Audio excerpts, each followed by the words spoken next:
पण आता हे जसं होईल असं जास्तीत जास्त कसं करता का? हां तसं पण घेता कसं आहे मोठे मोठे 200 गट्टे करताय का? नाही मी एकत्र कोणाचं होतंय का?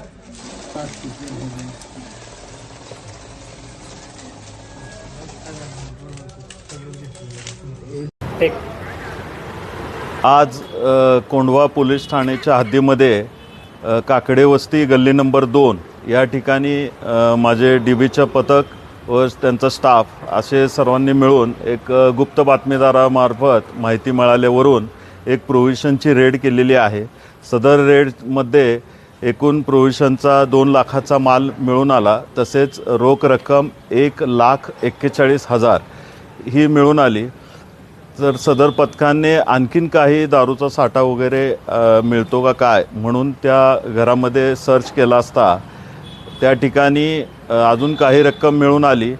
तर ही सर्व आम्ही 2 पंचासमक्ष जप्त केलेली आहे आणि ह्याच्यामध्ये जी रक्कमची अमाऊंट जी आहे ती टोटल 1,85,00,000 इतकी असून आणि 2 लाखाचा प्रोव्हिशनचा माल हा आम्ही या ठिकाणी जप्त केलेला आहे।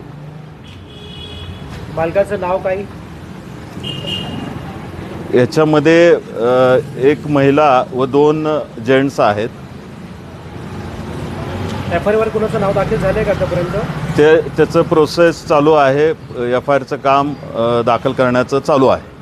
जे व्यवसायी आहे त्यांच्याकडे अजून पैशाची होण्याची संभावना आहेत का? याबाबतचा तपास आपण आणखी यापुढे करणार आहोत। सध्या इलेक्शन येतात, इलेक्शनच्या पार्श्वभूमीवर हे पैसे वाटण्यासाठी आणलेत नव्हते? ते आपणाला तपासामध्ये सर्व गोष्टी निष्पन्न होतील।